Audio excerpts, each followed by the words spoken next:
لا حول ولا قوة إلا بالله العلي العظيم. أعوذ بالله من الشيطان اللعين الرجيم. بسم الله الرحمن الرحيم. رب اشرح لي صدري ويسر لي أمري واحلل عقدة من لساني يفقهوا قولي.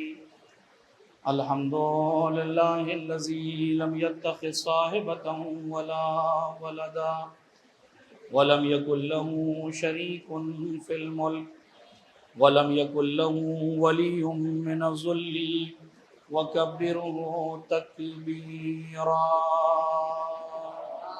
اللهم صل على محمد والصلاة والسلام والتحية والإكرام على الرسول النبي الأمي الذي أرسله بالحق بشيرا ونذيرا وداعيا إلى الله بإذنه وسراجا منيرا.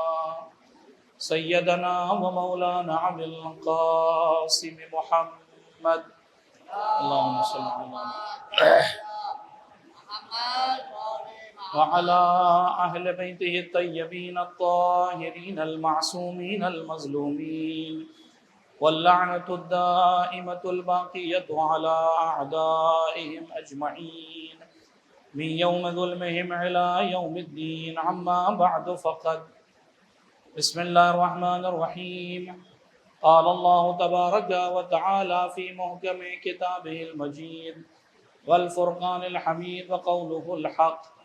إن الذين قالوا ربنا الله ثم استقاموا تتنزل عليهم الملائكة ألا تخافوا ولا تحزنوا وأبشروا بالجنة التي كنتم به توعدون. صلوات بھیجیں محمد وعلیہ.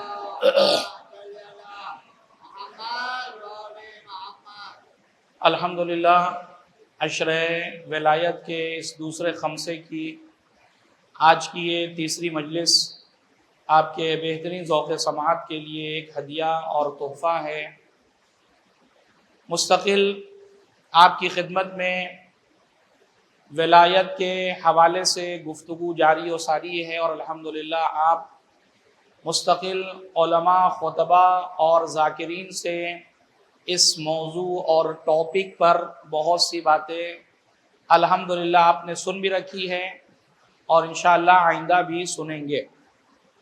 سلسلہ کلام کل جہاں تک میں نے گفتگو کی تھی وہیں سے بات کو آگے بڑھا رہا ہوں. کل میں نے آخری بات آپ کی خدمت میں یہ عرض کی تھی کہ انسان ولایت کے صحیح معنی کو اگر سمجھ جائے تو یہ ممکن ہی نہیں ہے کہ وہ بد کردار ہو، یہ ممکن ہی نہیں ہے کہ وہ بد اخلاق ہو، یہ ممکن ہی نہیں ہے کہ وہ بے عمل نظر آئے.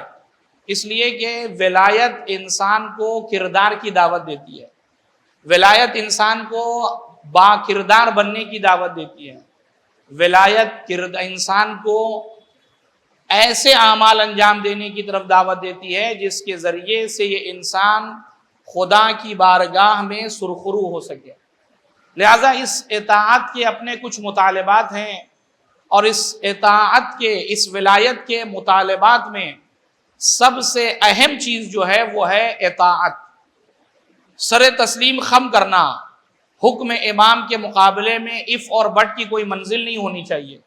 اگر امام معصوم نے کسی چیز کے بارے میں کوئی فیصلہ سنا دیا تو بات ختم ہو گئی.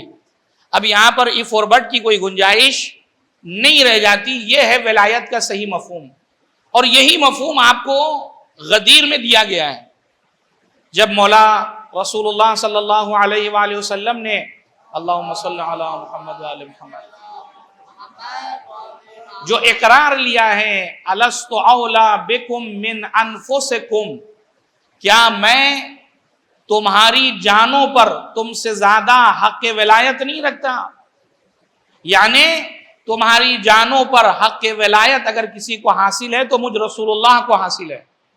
اس کا مطلب کیا ہے عزیزو؟ اس کا مطلب واضح ہے کہ میں اپنے امور میں، گرچہ اللہ نے مجھے اختیار دیا ہے، لیکن اختیار کے باوجود سب سے بڑا حق جو میری گردن پر ہے وہ خدا کا اور اس کے بعد ولی خدا کا. اور اگر اس مفہوم کو میں سمجھ رہا ہوں کہ ولی خدا یا ولایت کا مفہوم یہ ہے کہ میں اپنے آپ کو مکمل طریقے سے ولی خدا کے سامنے پیش کر دوں، بغیر کسی ایف و بٹ، بغیر کسی چوں چرا کے، اگر اس طریقے کی میری زندگی گزر رہی ہے تو اس کا مطلب یہ ہے کہ میں ولایت کو صحیح معنی میں سمجھ پایا ہوں. میں ولی خدا کو اولا بالتصرف مان رہا ہوں. میں ولی خدا کو اپنی جان، مال، عزت و آبرو، ہر چیز سے آگے اگر کوئی چیز میرے لیے ہے تو ہے ولی خدا کا فرمان، وہ ہے ولی خدا کا حکم. اسی لیے آپ جو زیارت میں مستقل پڑھتے ہیں، کیا پڑھتے ہیں؟ بی ابی انتا و امی و نفسی و مالی و اہلی لک الفدا. اے ولی خدا، میری مال، میری جان، میرے اہل و عیال، میرا جو کچھ ہے وہ سب آپ پر قربان ہو جائے. کیوں؟ اس لیے کہ آپ ولی خدا ہیں. اور ولی خدا کا مفہوم ہی یہی ہے کہ جہاں اطاعت اپنی معراج پر ہو. ولی خدا کے مقابلے میں کسی طرح کا کوئی اعتراض یا حرف اعتراض بلند کرنے کی اجازت نہیں ہے. کل جہاں پر گفتگو چھوڑی تھی آگے بڑھا رہا ہوں کہ 7ویں امام کی بارگاہ میں آیا صفوان جمال، امام کے با کردار صحابی ہیں. آپ دیکھیں کہ امام معصوم اپنے چاہنے والوں کے اعمال پر کس حد تک نظر رکھتے ہیں. صفوان جمال با کردار شخصیت کے حامل ہیں. اونٹ کثیر تعداد میں ان کے پاس ہیں جو کرائے پر چلاتے ہیں. امام علیہ الصلوۃ والسلام سے صفوان کی ملاقات ہوئی. صفوان سے حال چال لینے کے بعد امام نے صفوان کی بڑی تعریف کی، لیکن فرمایا کہ صفوان، تمہارے سارے امور تو بہت اچھے ہیں لیکن تمہارا ایک کام جو ہے وہ صحیح نہیں ہے. صفوان کے اچانک کہتے مولا خیریت، میں نے ایسا کون سا کام کر دیا یا وہ کون سا میرا کام ہے جو آپ کو پسند نہیں آیا؟ امام نے کہا کہ صفوان، تمہارے پاس بہت سارے اونٹ ہیں اور تم ان اونٹوں کو کرائے پر دیتے ہو. کہا مولا ایسا ہی ہے، میں کرائے پہ دیتا ہوں. چونکہ صفوان جو ہے وہ زیادہ تر اپنے اونٹ جو ہے ان کے کرائے پر ہارون کو دیا کرتے تھے. امام نے کہا یہ جو تم کرائے پر اونٹ دیتے ہو، تو صفوان نے جیسے یہ جملہ سنا سمجھ گئے کہ امام کا اشارہ کیا ہے. لہذا امام سے صفائی کے طور پر صفوان کہتے ہیں کہ مولا، خانہ کعبہ کی زیارت کے لیے اونٹ دے رہا ہوں میں. یہ میرا اونٹ جو کرائے پر میں دیتا ہوں وہ ہارون کو کسی جنگ کرنے کے لیے نہیں، بلکہ وہ حج بیت اللہ کے لیے آتا ہے. اس کے ساتھ بہت سے کارندے ہوتے ہیں، اس کے خادمین ہوتے ہیں، لہذا ان کو اونٹوں کی ضرورت ہوتی ہے، لہذا میں کرائے پہ اونٹ دیتا ہوں.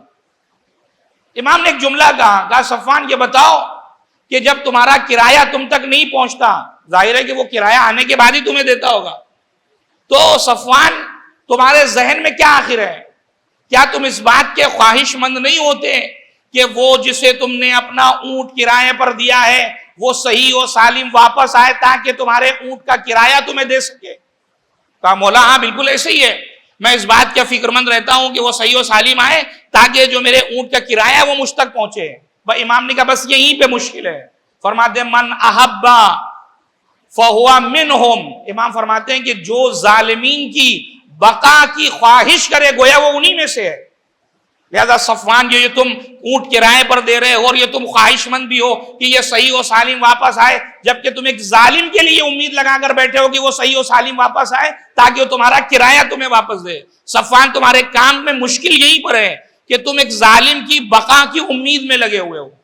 تمہارا اس ظالم کے باقی رہنے کی امید کرنا بھی خلاف اسلام ہے. لہذا صفوان تمہارے امور میں یہ مشکل ہے، لہذا اس کو صحیح کرنے کی ضرورت ہے. اب دیکھیے عزیزو، امام نے مشکل بتا دی، اور نہ جانے ہماری زندگی میں ایسی کتنی مشکلات ہیں اور ہمیں بتانے والے بھی موجود ہیں، لیکن کمال صحابیت کیا ہے، کمال محبت کیا ہے، کمال ولایت کیا ہے؟ کمال ولایت یہ ہے کہ جہاں پر مشکل پتا چلے اسے صحیح کرنے کی کوشش کرے. لہذا جناب صفوان نے جیسے یہ سنا، جناب صفوان کے ہوش اڑ گئے کہ واقعاً امام علیہ الصلوۃ والسلام نے جس مطلب کی طرف اشارہ کیا ہے اس مطلب کی طرف تو میں متوجہ ہی نہیں تھا. لہذا صفوان نے کیا کیا، جیسے وہ اونٹ واپس آئے سارے اونٹ صفوان نے بیچ دیے کہ نہ یہ اونٹ رہیں گے، نہ میں کرائے پر اگلے سال سے نہیں دوں گا اس کو. لہذا سارے اونٹ صفوان نے بیچ دیے. ہارون کو پتا چلا، ہارون نے صفوان کو بلایا، کہا صفوان مجھے پتا چلا ہے کہ تم نے اپنے سارے اونٹ بیچ دیے. کہا ہاں, چونکہ میں ان کی نگہداری, بہرحال بڑے مسائل ہوتے تھے کرائے پر دینا اور یہ ساری چیزیں, میں ان کی دیکھ ریکھ نہیں کر پا رہا تھا صحیح سے, اس لیے میں نے انہیں کرائے پر دے دیا. ہارون کہتا ہے کہ ہم سے حقیقت مت چھپاؤ, ہمیں پتا چلا ہے کہ تم نے کیوں آخر ان اونٹوں کو بیچا ہے, ہمیں پتا چلا ہے, لیکن چونکہ تم ایک زمانے تک ہمارے لیے اونٹوں کا انتظام کرتے اس لیے میں تمہیں تمہاری جان کو بخش رہا ہوں, ورنہ مجھے پتا چلا ہے, مجھے جاسوسوں نے خبر دی ہے کہ تم نے کیوں آخر اونٹوں کو بیچا ہے. یہ جناب صفوان کا عمل ہمیں کیا بتا رہا ہے؟ جناب صفوان کا عمل یہ بتا رہا ہے کہ ہمیں امام معصوم کی مکمل اطاعت کرنی ہے. ایسا نہیں ہے کہ اگر ہمیں بیماری کا علم ہو جائے اور مجھے پتا چل جائے کہ میرے زندگی میں یہاں پر یہ مشکل ہے تو میں اس مشکل کو بس ایسے ہی آگے بڑھ جاؤں, اسے حل کرنے کی کوشش نہ کروں.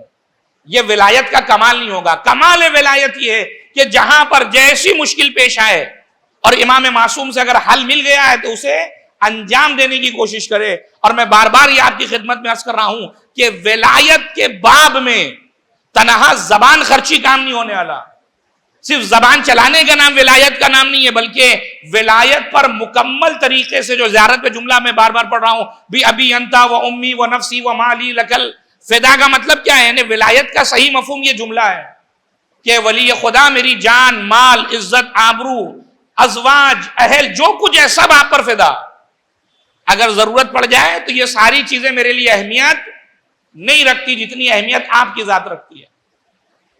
لہذا امام معصوم کو ایسے چاہنے والوں کی, ایسے مولائیوں کی ضرورت ہے کہ جو زبان سے نہیں بلکہ عمل سے امام کی نصرت کر سکتے ہوں. جناب سہیل خراسانی یا سہل, بعض روایتوں میں کہ سہل خراسانی, چھٹے امام کی خدمت میں آیا. آنے کے بعد خراسان کی تعریف پہ تعریف کر رہا ہے, اپنی بھی تعریف کر رہا ہے کہ مولا میں بڑا آپ کا چاہنے والا ہوں, بڑی محبت ہے ہمیں آپ سے, اور میں ہی نہیں بلکہ میرے علاقے میں جو ہزاروں کی تعداد میں آپ کے شہدائی ہیں وہ سب آپ کے شہدائی ہیں, آپ کے محب ہیں, بڑی محبت ہے آپ سے. امام بغور ان کی باتوں کو سنتے رہے. سنتے سنتے امام نے درمیان گفتگو اپنے خادم کو بلایا, اور خادم کو بلانے کے بعد کہا یہ تنور روشن کر دو. اور یہاں گفتگو جاری ہے, خادم کو جیسے حکم ملا اس نے تنور کو روشن کیا. امام اس تنور کی طرف دیکھتے رہے. جب تنور کے کافی مکمل طریقے سے روشن ہو گئے, اس کے لپیٹے آگ کے آنے لگے, امام نے کہا کہ آؤ سہل آگے بڑھو. سہل سمجھ نہیں پائے کہ ہوا کیا, گفتگو چل رہی تھی, میں اپنی محبت کے بارے میں امام کو بتا رہا تھا اور امام کہہ رہے ہیں کدھر. امام نے کہا اور آگے آؤ. اور جب تنور کے پاس امام مجھے لے گئے تو سہل کہتا ہے امام نے مجھ سے کہا کہ بسم اللہ. سہل کہتے ہیں مولا میں آپ کا چاہنے والا ہوں, میں اپنی محبت کی بات کر رہا ہوں, میں آپ سے گفتگو کر رہا ہوں کہ میں بہت زیادہ آپ سے محبت کرتا ہوں, اور صرف میں ہی نہیں بلکہ میرے علاقے کے جتنے لوگ ہیں سب آپ کے محب ہیں. امام نے کہا ہم نے تمہاری بات کو سن لیا, بسم اللہ. یہ سامنے تنور ہے, بسم اللہ. اب سہل کے جو پیر جو ہے وہ آگے بڑھنے کو تیار نہیں ہو رہے, نہیں کود پا رہے سہل. ابھی گفتگو چل رہی تھی, ادھر سے ہارون مکی دونوں ہاتھوں میں جوتیاں لیے ہوئے وارد ہوئے امام کی بزم میں. امام نے, جناب ہارون مکی نے امام کو سلام کیا, امام نے سلام میں جواب دیا, اور سلام میں جواب کے فوراً بعد امام کہتے ہارون بسم اللہ. جناب ہارون مکی نے جوتیوں کو سائڈ میں پھینکا اور سیدھا بسم اللہ کر کر تنور میں. اب امام نے کہا اچھا بتاؤ سہیل, وہاں خراسان میں فلاں صاحب کا کیا حال ہے, ان کے بزنس کا کیسا حال ہے, وہ صاحب کیا کر رہے ہیں. اب یہ جو ہے اوپر اندر سے گفتگو جواب تو دے رہا ہے, لیکن اس کا سارا دل اس تنور کی طرف ہے کہ ہوا کیا, وہاں پہ ماجرا کیا ہوا, اس کا کیا حشر ہوا جو ابھی آیا تھا, جو امام کو اس نے سلام کیا اور امام نے اشارہ کیا اور وہ تنور میں کود گیا, اس کا کیا بنا. لہٰذا جب امام نے دیکھا کہ اب اس سے گفتگو کر کے کوئی فائدہ نہیں, امام نے کہا, اور امام اسے تنور کے پاس لے گئے, اور تنور کی جب اس نے جھانک کر دیکھا تو کیا دیکھا, ہارون مکی چار زانو ہو کر تسبیح پروردگار کر رہے ہیں.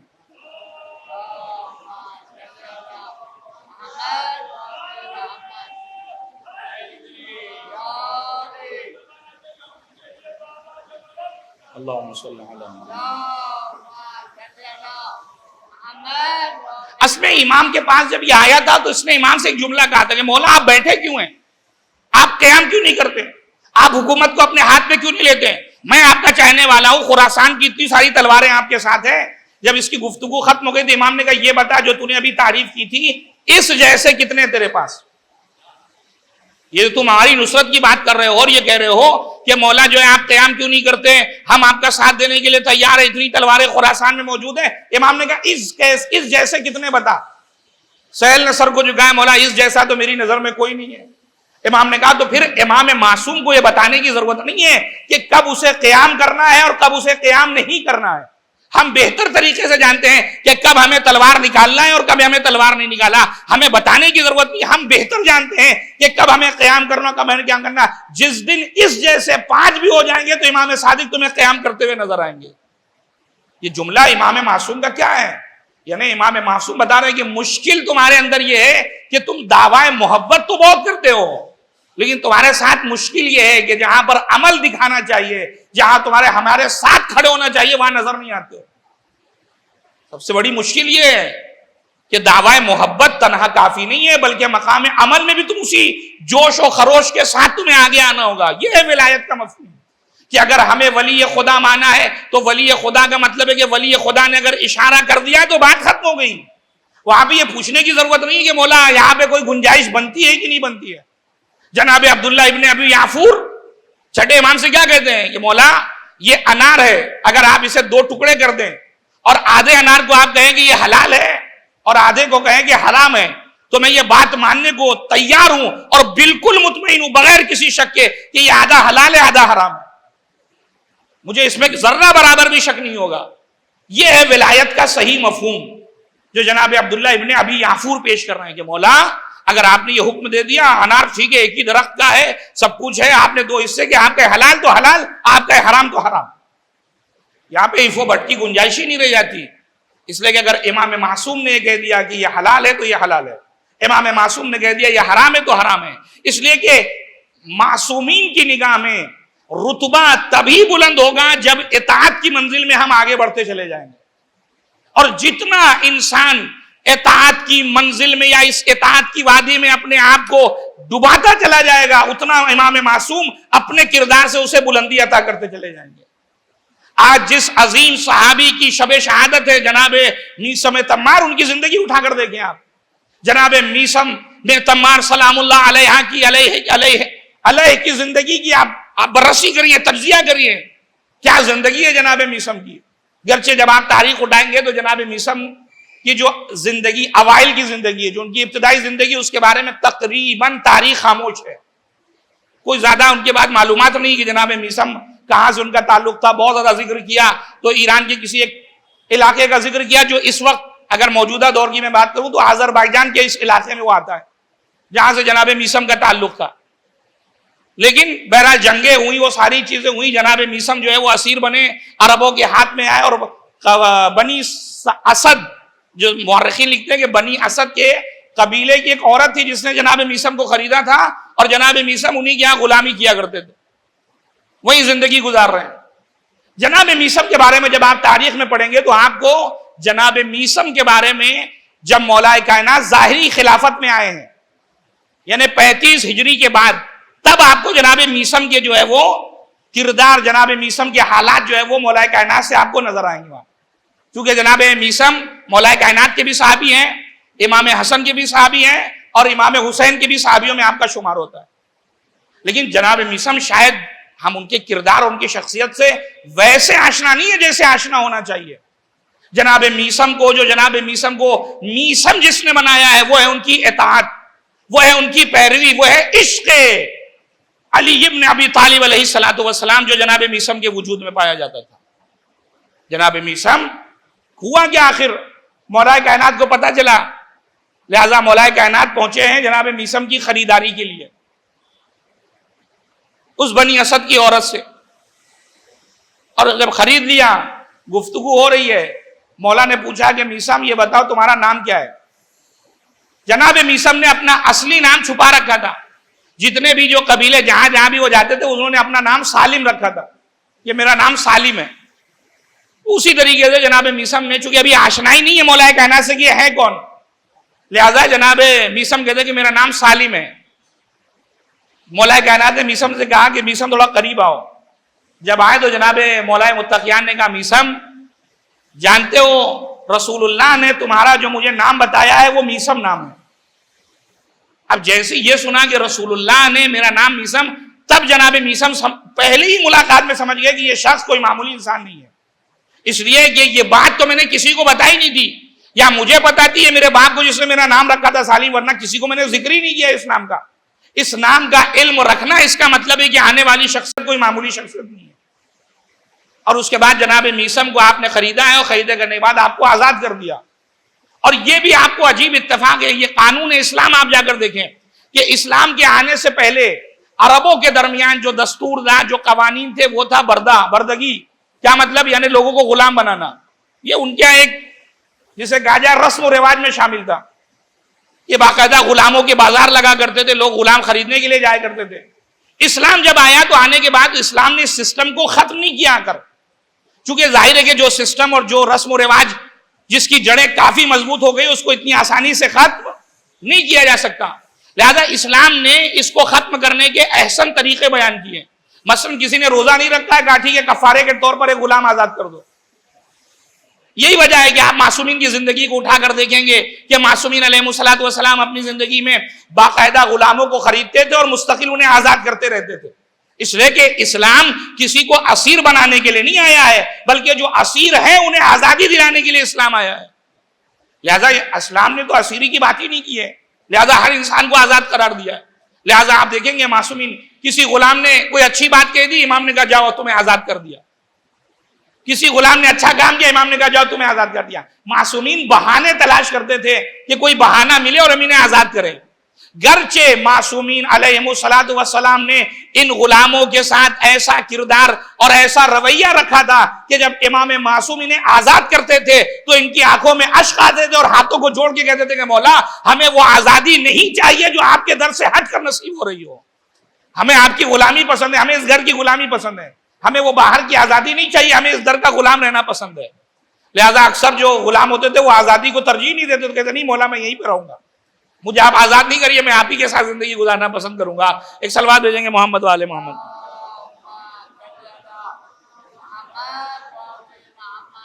ایک اور صلوات بھیجیں گے محمد والے.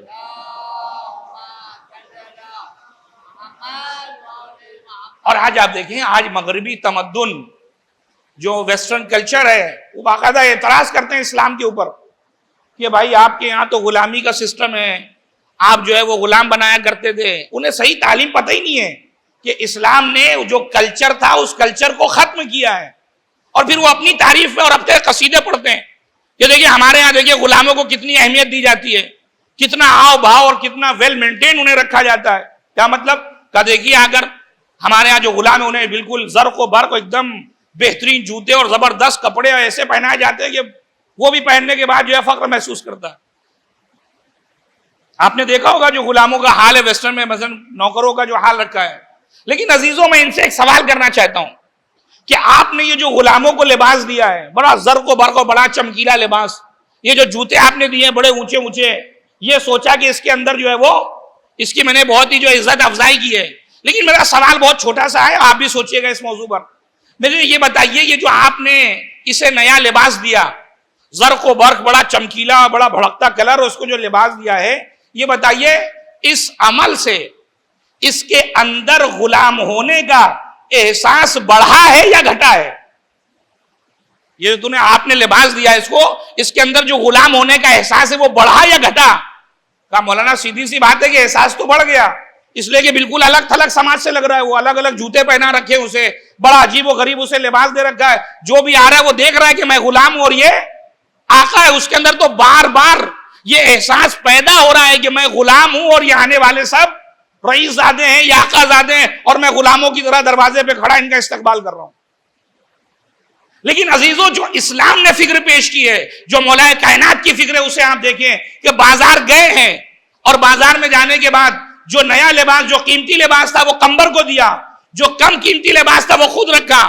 لیکن قمبر کو جب قیمتی لباس دیا ہے تو قمبر سے یہ نہیں کہا کہ قمبر جاؤ تم میرے غلام ہو، تم بھی کیا یاد رکھو گے کہ کس مولا سے پالا پڑا تھا، لو میں تمہیں قیمتی لباس رکھتا ہوں، جاؤ خوش ہو جاؤ. نہیں، بلکہ قمبر سے جو جملہ کیا کہا ہے، کہا قمبر تم جوان ہو اور جوانوں پہ نیا اور قیمتی لباس زیادہ زیب دیتا ہے، یہ جملہ امام کا استعمال کرنا بتا رہا ہے کہ ہم غلاموں کی پرورش اس انداز سے کرتے ہیں کہ ان کے اندر غلامی کا احساس بھی پیدا نہیں ہوتے رہتے کہ تم ہمارے غلام ہو یا غلام نہیں ہو. تم نے جو تربیت کی ہے اس میں غلامی کا احساس بڑھتا چلا جا رہا ہے.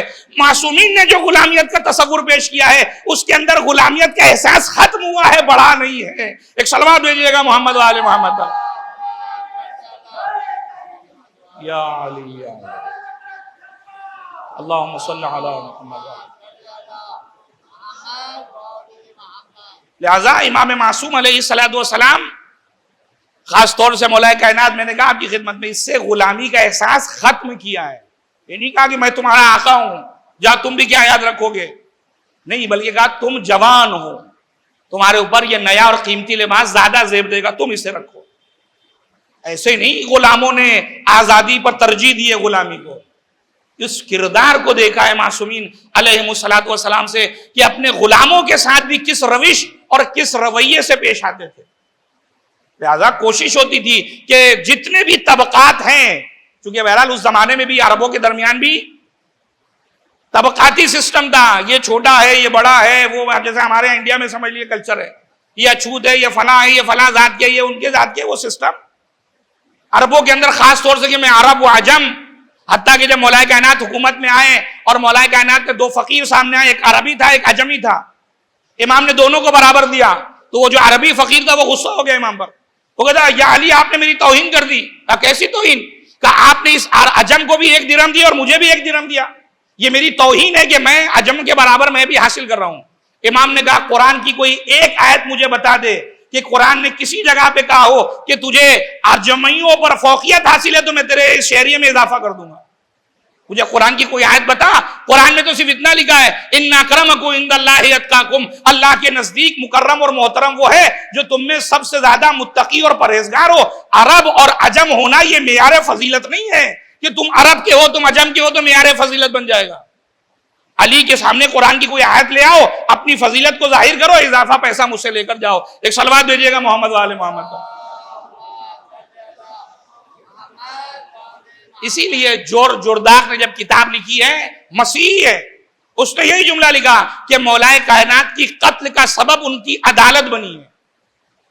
چونکہ مولا کائنات سماج میں عدالت کو قائم کرنا چاہتے تھے، عدل و انصاف کے بول بالے کو دیکھنا چاہتے تھے، لیکن بہرحال جو معاندین جو دشمنان تھے وہ نہیں چاہتے تھے. لہذا ہر طبقے کے لیے آپ نے کچھ نہ کچھ کیا.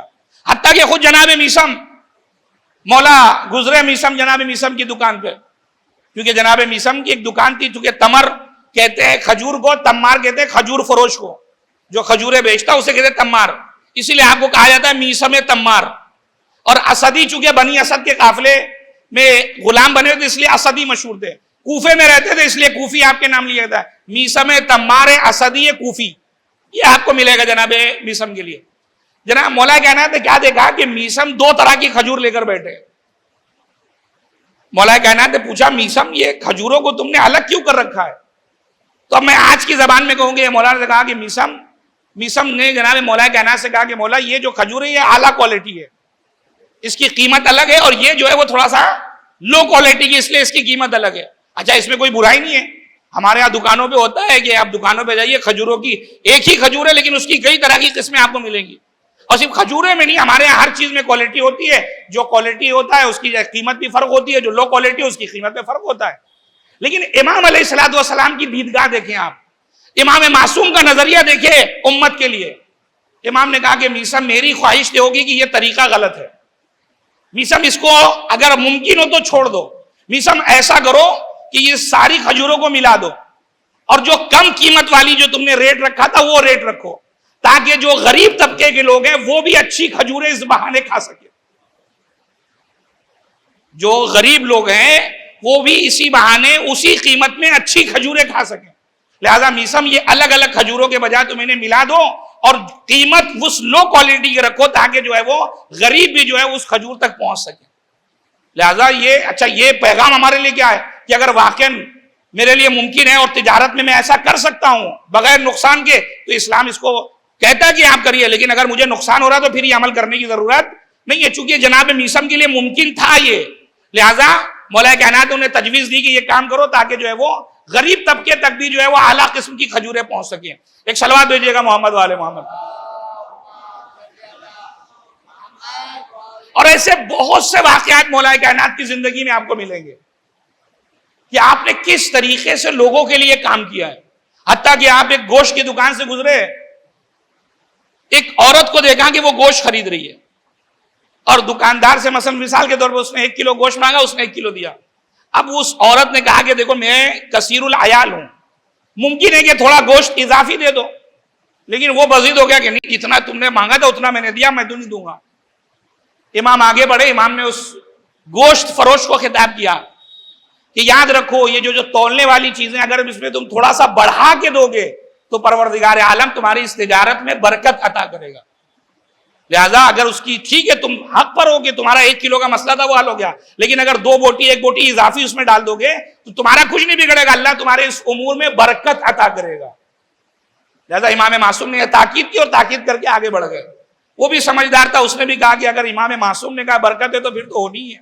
لہذا اس نے تھوڑا سا, اسی لیے آپ دیکھیں جو ایماندار تاجر ہوتے ہیں ان کے یہاں یہ چیزوں پہ بہت زیادہ توجہ ہوتی ہے کہ جب وہ سامان بیچتے ہیں تو تھوڑا بڑھائی کے بیچتے ہیں, کیونکہ انہیں پتا ہے کہ اس میں اگر بڑھا کے بیچیں گے تو انشاءاللہ وہ کسی بھی مذہب و ملت کا وہ یہ سمجھتا ہے کہ مجھے جو ہے اس میں برکت حاصل ہونے والی ہے. ایک صلوات بھیجیے گا محمد والے محمد. لہذا جناب میثم, اور آپ دیکھیں کہ امام معصوم مولا کائنات کے پاس امور مملکت ان تمام اموروں سے ہی فرصت نہیں ہوتی تھی امام کو, لیکن اس کے باوجود تاریخ کہتی ہے کہ مولا کائنات جناب میثم کی دکان پہ آ کر اکثر بیٹھا کرتے تھے اور جناب میثم کو تعلیم دیا کرتے تھے, تفسیر قرآن, معارف قرآن. اس لیے جناب میثم کا شمار اصحاب اسرار میں ہوتا ہے, یعنی وہ اصحاب جو امام معصوم کے راز سے واقف ہوں, جو اسرار امامت سے واقفیت رکھتے ہوں. جناب میثم کوئی معمولی شخصیت نہیں ہے. جناب میثم جناب حبیب ابن مظاہر کے ساتھیوں میں سے ہیں. جناب میثم رشید ہجری کے لیول کے ہیں, کوئی معمولی نہیں ہے جناب میثم, اس لیول کے ہیں. حتیٰ کہ آپ اگر باب تفسیر میں جائیں گے تو تفسیر کے عنوان سے آپ کو سب سے عظیم پرسنالٹی دور رسالت میں بھی اور مولا کائنات کے زمانے میں ابن عباس ملیں گے آپ کو. کون ملے گا؟ جناب ابن عباس. لیکن جناب ابن عباس کہتے ہیں کہ میں میثم سے گفتگو کر رہا تھا اور جناب میثم نے اس آیت کے حوالے سے تفسیر بیان شروع کری اور تفسیر بیان کرتے رہ گئے. میں نے دیکھا کہ میثم ایسی باتیں بیان کر رہے ہیں کہ جو میں نے آج تک سنی نہیں تھی. میں نے میثم سے کہا میثم رکو, میں اپنا قلم دوات نکالتا ہوں تاکہ لکھ لوں, یہ چارے چیزیں مس نہ ہونے پائے. لہذا میثم جو ہے وہ تفسیر قرآن بولتے چلے گئے اور ابن عباس جو ہے وہ لکھ رہے ہیں. ابن عباس کو جا کے پڑھیے گا کہ مسلمانوں کے یہاں ابن عباس کی اہمیت کیا ہے, کیا مقام اور کیا رتبہ ہے جناب ابن عباس کا. لیکن جناب ابن عباس کہتے ہیں کہ ادھر میثم جو ہے بیان کرتے جا رہے تھے اور میں لکھتا چلا جا رہا تھا. اور ایک بارگی ابن عباس کہتے ہیں میثم یہ تم نے کہاں سے حاصل کیا, یہ چیزیں تو میں نے آج تک سنی نہیں تھی, جو اسرار اور رموز. میثم نے کہا میں نے اپنے مولا علی ابن ابی طالب علیہ الصلوۃ والسلام سے یہ سارے اسرار میں نے وہاں سے حاصل.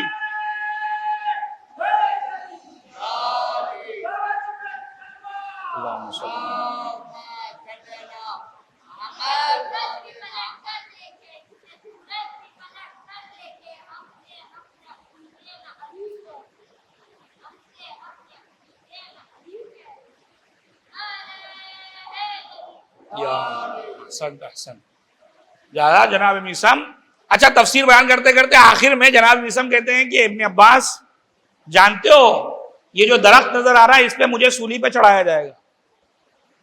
اب جیسے ہی جناب میثم نے یہ کہا, اب ابن عباس کو ایک جوش آیا, انہوں نے کہا میں یہ ساری چیزیں پھاڑ دوں گا. کیسی باتیں کر رہے ہو تم؟ جناب ابن عباس جو ہے وہ برداشت نہیں کر پائے, سوچے کہ یہ مطلب یہاں وہاں کی باتیں کر رہے ہیں, شاید یہ اب تک جو میں نے لکھا غلط لکھ دیا, شاید کہ یہ اس طرح کی بہکی معاذ اللہ باتیں کر رہے ہیں کہ یہ جو ہے وہ اپنی آئندہ کی مستقبل کی خبر دے رہے ہیں. اب جیسی پھاڑنا چاہا جناب میثم نے کہا ابن عباس رکو, اسے اپنے پاس محفوظ رکھنا, اور اگر یہ میری پیشن گوئی غلط ثابت ہو تب اسے پھاڑ دینا, اور اگر میری پیشن گوئی صحیح ثابت ہوگی تو اسے اپنے پاس محفوظ رکھنا. لہذا ابن عباس کہتے ہیں میں منتظر تھا, اور جب میثم کو واقعاً دار پہ چڑھایا گیا اور میثم کی شہادت واقع ہوئی تب مجھے افسوس ہوا کہ کاش کہ میں میثم سے اور کچھ حاصل کر لیتا. میں نے تو یہ سمجھا تھا کہ میثم ایسی باتیں کر رہے ہیں یہی وجہ ہے کہ اکثر کوفے کے لوگ کہتے تھے انہیں ہوا کیا ہے آخر. ایک دن کیا ہوا، جناب میثم اور جناب حبیب ابن مظاہر آپس میں ملاقات کر رہے ہیں. جناب حبیب نے جناب میثم سے کہا کہ میں اس انسان کو دیکھ رہا ہوں جو عشق علی میں دار پہ چڑھایا جا رہا ہے، جس کی زبان کاٹی جا رہی ہے، جس کے پیٹ کو چاک چاک کیا جا رہا ہے. میثم نے کہا اگر اجازت ہو تو میں بھی کچھ بیان کروں. کہاں بیان کرو. جناب میثم کہتے ہیں میں اس انسان کو دیکھ رہا ہوں کہ جو فرزند رسول کے عشق میں جس کا سر جو ہے وہ تن سے جدا ہوگا، جس کا خون سے، جس کے سر کے خون سے اس کی داڑھی جو ہے وہ خضاب ہو جائے گی. لوگوں نے سنا کہ یہ آپس میں کیا بات کر رہے ہیں، یہ گویا دونوں معاذ اللہ دونوں دیوانے ہو گئے. ہوا کیا ہے آخر؟ یہ ایک دوسرے کو مرنے کی خبر دے رہے ہیں کہ تم ایسے مرو گے، تم ایسے مرو گے. کیا دنیا میں کسی کو یہ بھی پتا ہے کہ کون کیسے مرے گا؟ لہذا حیران ہے لوگ.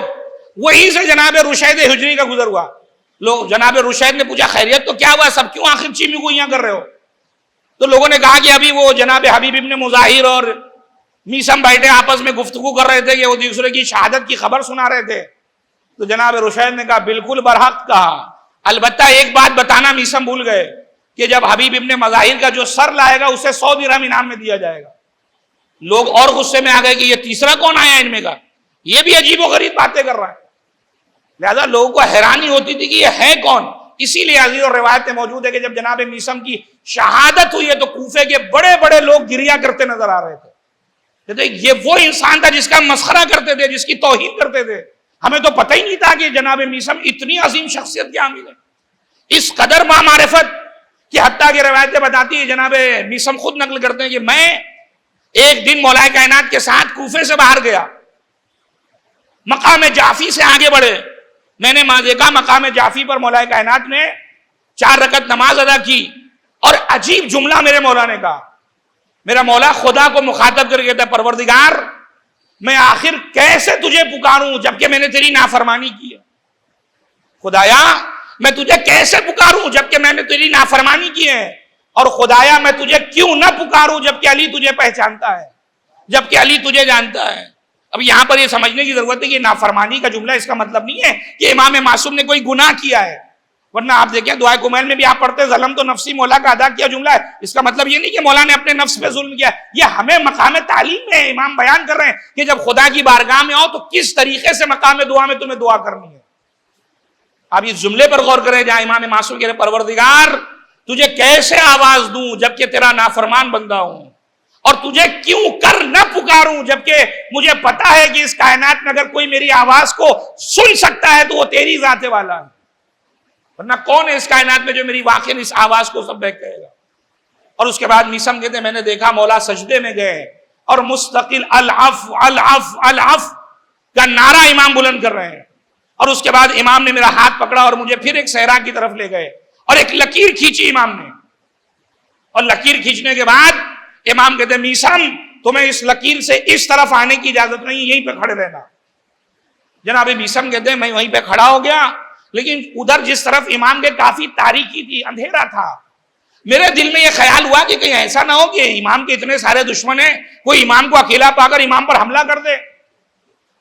لہذا میں از روح محبت اس لائن کے اس طرف گیا، اور جب میں جیسے سے آگے بڑھا تو میں نے کیا دیکھا کہ عجیب شکل و صورت میں نے دور سے دیکھا کہ امام گویا کنویں کے ایک کنواں ہے جس کے اندر منہ ڈالے امام کچھ کہہ رہے ہیں لیکن میں سن نہیں پایا. اب بعض روایتیں کہتی کنواں نہیں تھا بلکہ زمین کو کھود کر امام جو ہے وہاں پہ کچھ اس سے گفتگو کر رہے تھے، روایتوں میں یہ بھی ہے. لہذا جناب میثم جب وہاں پہنچے، امام کو جب آہٹ محسوس، امام نے پلٹ کے دیکھا کہ میثم. امام کہتے ہیں میثم میں نے تم سے کہا تھا. جناب میثم کہتے ہیں مولا میں عذر خواہی جاتا ہوں، لیکن میں صرف یہاں تک اس لیے آیا ہوں، آپ کی محبت میں آیا ہوں، یہ سوچ کر کہ کہیں دشمن آپ پر حملہ نہ کر دے، اس لیے میں یہاں تک آیا ہوں، اس کے لیے میں آپ سے معافی کا طلبگار ہوں. لیکن امام کچھ پوچھتے میثم کیا تم نے مجھے کچھ پڑھتے ہوئے کچھ کہتے ہوئے سنا؟ میثم کہتے ہیں نہیں مولا میرے کانوں تک کوئی آواز تو نہیں پہنچی. اور اس کے بعد میثم کہتے ہیں مولا نے اپنے سینے پہ ہاتھ مارا. کہتے ہیں میثم اس جگہ پر جب علم الہی جو ہے وہ تنگ ہونے لگتا ہے اور مضیق نفس محسوس کرتا ہوں تو اس جگہ پر آ کر اپنے دل کو ہلکا کر لیتا ہوں. مجھے وہ لوگ نہیں ملتے جن تک یہ علم میں منتقل کر سکوں. عزیزو یہ جملہ کس سے کہہ رہے ذرا سوچئے گا، جناب میثم سے، یعنی جناب میثم سے بھی زیادہ اعلیٰ کوئی علم تھا جو جناب میسم کو بھی مولا کائنات نے نہیں دیا ہے، اس کے لیے بھی کہہ رہے ہیں کہ اگر میں وہ ان کے اہل کو تلاش کرتا تو یہ علم ان تک منتقل کر دیتا. جبکہ جناب میسم پر ہماری جانیں قربان ہو، جناب میسم کس درجے پر فائز تھے، لیکن اس کے باوجود مولا کائنات کہہ رہے میسم اس جگہ پر جو علم کا خزانہ ہے میں ان کے اہل کو تلاش کر رہا ہوں. ایک صلوات دیجیے گا محمد والے محمد پر.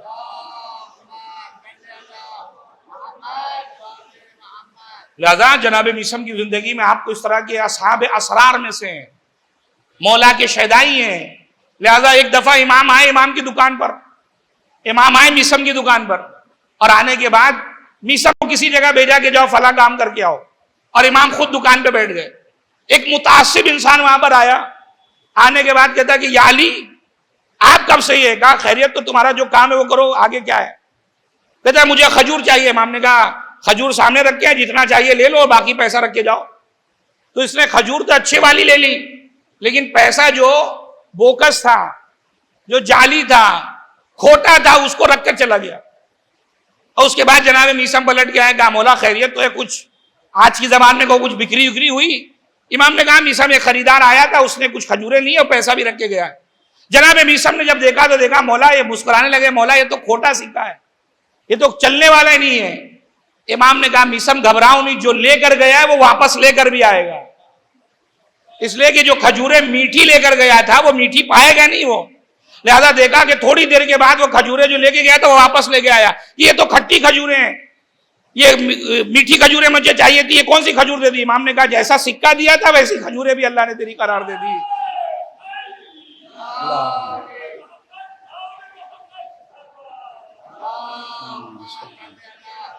اچھا کچھ اسی سے ملتا جلتا واقعہ جناب بہلول کا بھی ہے کہ جناب بہلول ایک جگہ سے گزرے، ان کے پاس ایک سوکھی روٹی تھی.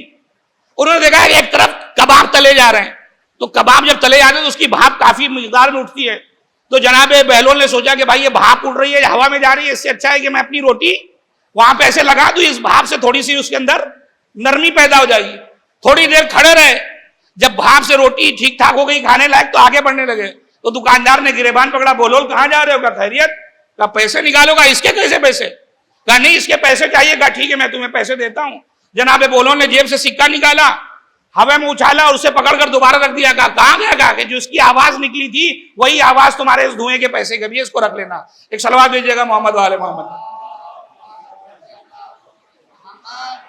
کہ جس طریقے سے وہ دھوئیں کی کوئی قیمت نہیں تھی، ویسے اس سکے سے نکلی ہوئی آواز کی بھی کوئی قیمت نہیں ہے. لہذا اس تمہارے دھوئیں کی قیمت بھی یہی ہے، اسے رکھ لینا اپنے پاس. ایک اور صلوات دیجیے گا محمد والے محمد. لہذا اس طریقے سے گویا امام نے ایک درس دیا ہے کہ اگر تم حرام طریقے سے کوئی چیز حاصل کرنا چاہ رہے ہو تو اتنا یاد رکھنا اللہ نے جو تمہاری قسمت میں لکھا ہے وہ تم تک پہنچے گا، لیکن یہ تمہارے اوپر ڈیپینڈ کرتا ہے کہ تم اسے حلال طریقے سے لینا چاہتے ہو یا حرام طریقے سے لینا چاہتے ہو. یہ تمہارے اختیار میں رکھا ہے. اللہ نے تو حلال کے علاوہ حرام کسی کے لیے رکھا ہی نہیں ہے.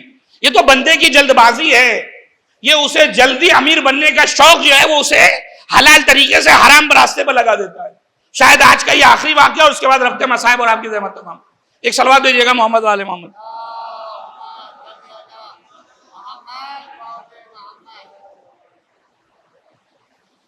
جناب میسم کے حوالے سے یہ گفتگو ہو رہی تھی.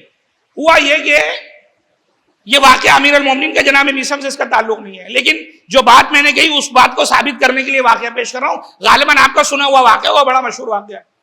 مولا کائنات کی حکومت ظاہری کا زمانہ ہے. امام مسجد کے پاس سے گزر ہوا امام کا. امام کے دل میں یہ خیال آیا کہ چل کر جو ہے مسجد میں شکرانے کی نماز ادا کی جائے، نافلہ ادا کر لیا جائے، اس کے بعد بقیہ امور کو انجام دیں گے. امام کے ساتھ رہوار ہے، گھوڑا ہے. لہذا امام نے سوچا کہ اگر کوئی میرے اس گھوڑے کی رکھوالی کر لیتا تو کیا بہتر ہوتا. لہذا امام نے آواز لگائی کہ کوئی ہے. تو ایک شخص آگے بڑھا، کہتا ہے کہ مولا میں آپ کے اس گھوڑے کی رکھوالی کروں، آپ تشریف لے جائیے. لہذا امام اندر چلے گئے اور تھوڑی دیر کے بعد عبادت کر کے جب امام باہر آئے تو بڑا عجیب منظر دیکھا کہ جس کو رکھوالی کے لیے رکھا تھا وہ صاحب غائب ہے، اور جس کے بھاگنے کا امکان تھا وہ گھوڑا وہیں پہ کھڑا ہوا ہے. لیکن جو بھاگنے والا تھا وہ ایسے ہی نہیں بھاگا. اب روایتیں مختلف ہیں کہ زین جو تھی گھوڑے کی وہ لے کے بھاگا، بعض روایتوں میں نہیں لجام فرس جو ہے وہ لے کے بھاگ گیا، وہ گھوڑے کی جو لجام تھی وہ لے کے بھاگ گیا۔ امام نے کچھ کہا نہیں، امام گھر پر تشریف لائے، قمبر کو بلایا، 2 درہم دیے اور قمبر سے کہا کہ جاؤ قمبر بازار میں جانے کے بعد ان 2 درہم کا جو ہے وہ ایک لجام یا زین جو بھی رہی ہو اسے لے لینا۔ جناب قمبر کو حکم ملا، جناب قمبر مارکیٹ میں آئے، بازار میں آئے، دیکھا کہ پورے مارکیٹ میں صرف ایک انسان کھڑا ہوا ہے جو زین یا وہ لجام بیچ رہا ہے۔ جناب قمبر قریب پہنچے، کہا یہ مجھے خریدنا، کتنے بیچو گے؟ اس نے کہا 2 درہم۔ جناب قمبر مسکرائے اور امام کا قصیدہ پڑھا کہ کیا کہنا میرے مولا کا، امام نے بھی 2 ہی درہم دیے تھے اور یہ بھی 2 ہی درہم میں بیچ رہا ہے۔ 2 درہم دیے، لجام کو لیا، گھر پر آئے اور امام کی بارگاہ میں پہنچے۔ اب امام اس لجام کو دیکھتے، قمبر کو دیکھتے اور امام کے ہونٹوں پہ مسکراہٹ ہے۔ قمبر نے سوچا کہ کہیں ایسا تو نہیں کہ امام نے کچھ اور منگایا تھا میں کچھ اور لے آیا، کہا مولا آپ نے یہی تو منگایا تھا۔ کہا نہیں قمبر تم نے پہچانا نہیں، یہ لجام در حقیقت ہمارے ہی گھوڑے کی ہے جو ہم نے 2 درہم میں خریدی ہے دوبارہ، یہ ہماری نظام ہے۔ اب جو قابل غور نقطہ ہے جس بات میں نے واقعہ سنایا، امام نے کہا کہ دیکھو میں جب مسجد جا رہا تھا تو میں نے یہ نیت کی تھی کہ جب باہر آؤں گا تو اس انسان کو کہ جس نے میرے گھوڑے کی رکھوالی کی ہے اسے 2 درہم بعنوان اجرت اسے دوں گا۔ امام کہتے ہیں کہ اس کی جلد بازی کو دیکھو، میں اسے حلال طریقے سے 2 درہم دینا چاہ رہا تھا لیکن اس کی جلد بازی نے اسی حلال کو حرام میں تبدیل کر دیا۔ قسمت میں لکھے تھے 2 ہی درہم، ملا اتنا ہی جتنا خدا نے لکھا تھا، بس فرق اتنا ہو گیا کہ میں اسے حلال طریقے سے 2 درہم دینا چاہ رہا تھا، اس کی جلد بازی نے اس حلال کو حرام میں تبدیل کر لیا۔ ایک صلوات بھیجیے گا محمد و آل محمد پر۔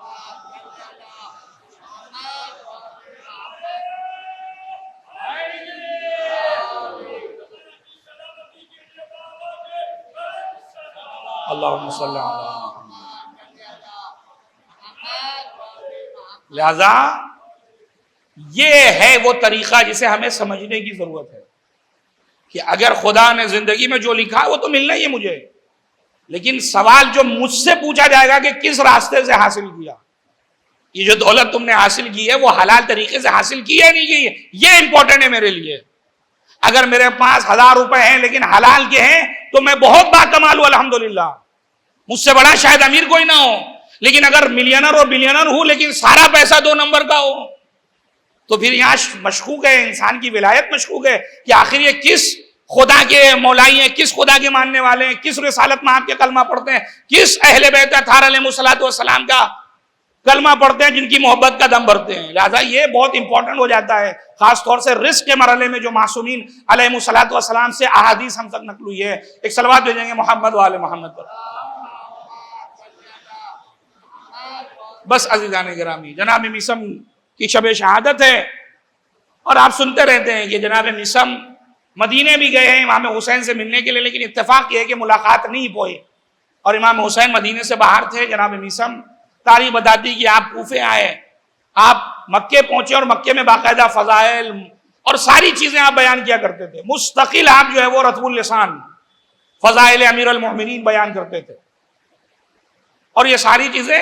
اور واقعہ آخر میں کچھ اس طریقے سے لکھا مورخین نے کہ بازار کے کچھ لوگوں نے آ کر جناب میثم سے کہا کہ میثم چلو عبید اللہ ابن زیاد کے پاس چلیں اور ابن زیاد سے یہ جو مسائل ہیں بازار کے اس کو گئے حل کرنے کے لیے گئے، کیونکہ بہت ہی ناانصافی ہو رہی ہے اس بازار میں۔ لہذا جناب میثم نے کہا ٹھیک ہے چلو، اگر تم لوگ کہہ رہے ہو تو مطلب مجھے کوئی امید تو نہیں ہے کوئی خاص، لیکن چلو۔ اور گئے جناب میثم، اور اس کے بعد جناب میثم نے جو ہے وہ باتوں کو رکھا اور اس انداز سے بات کو رکھا کہ ابن زیاد کو بڑی حیرت ہوئی کہ اتنا زبردست خطیب۔ وہیں پر جو ابن زیاد کا آدمی بیٹھا تھا اس نے کہا کہ شاید آپ نے پہچانا نہیں کہ یہ کون ہے۔ کہا کون؟ کا اسی کا نام میثم ہے جو علی کا شیدائی ہے، جو عشق علی میں ڈوبا ہوا ہے۔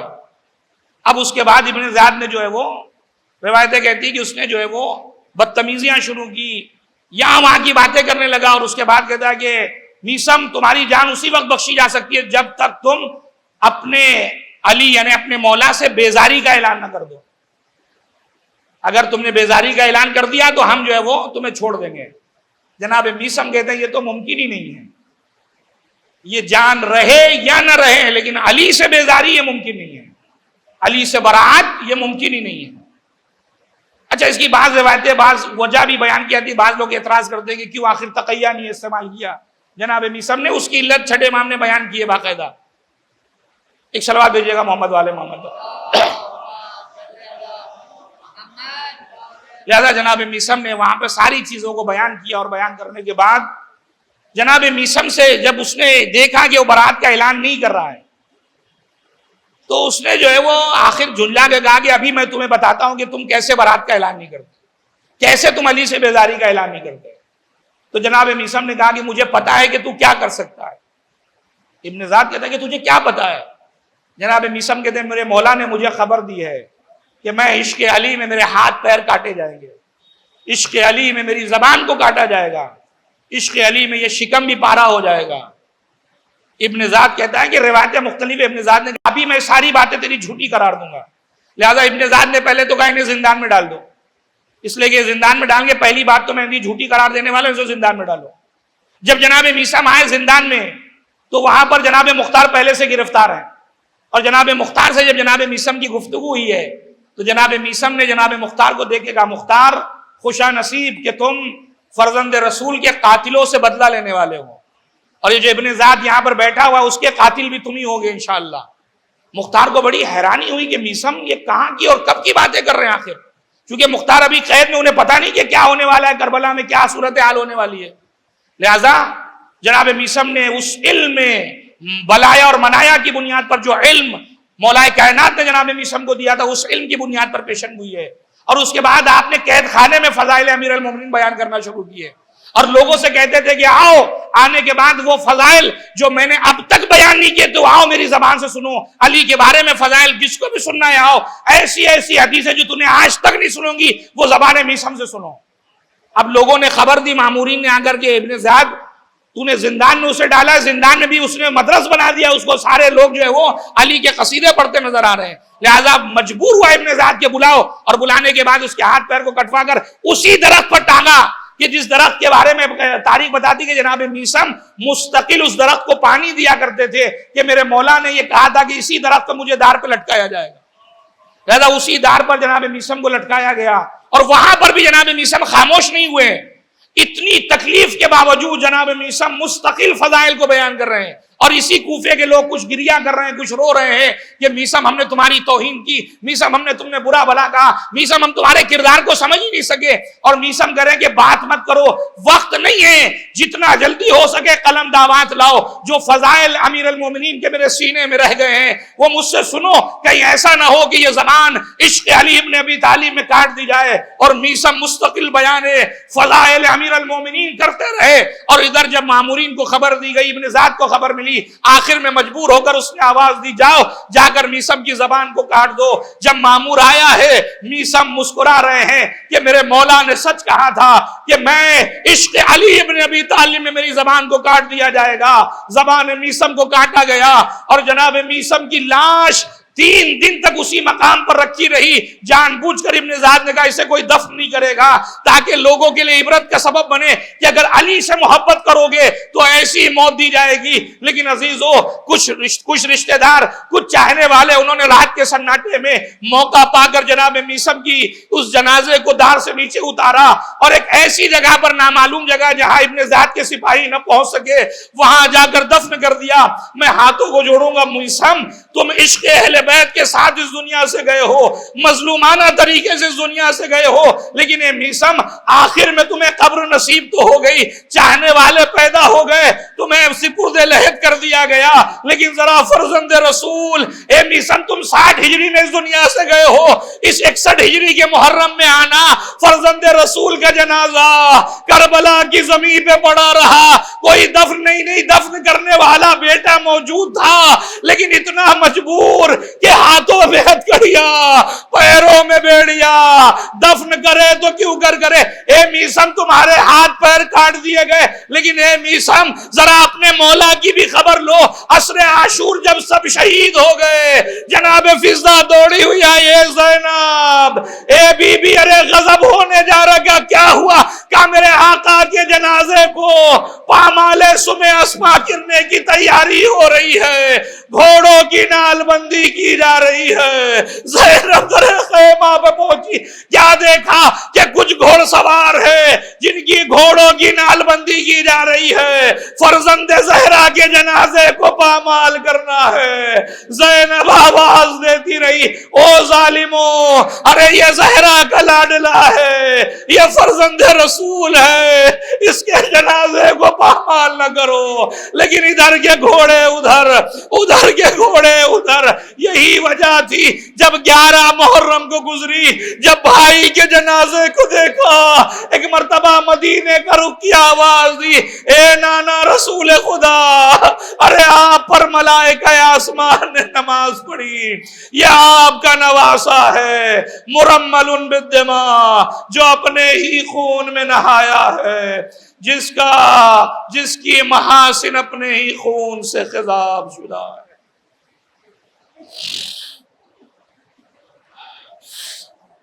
وَسَيَعْلَمُ الَّذِينَ ظَلَمُوا أَيَّ مُنْقَلِبٍ يَنْقَلِبُونَ إِنَّا لِلَّهِ وَإِنَّا إِلَيْهِ رَاجِعُونَ رضا بقضائه وتسليما لأمره۔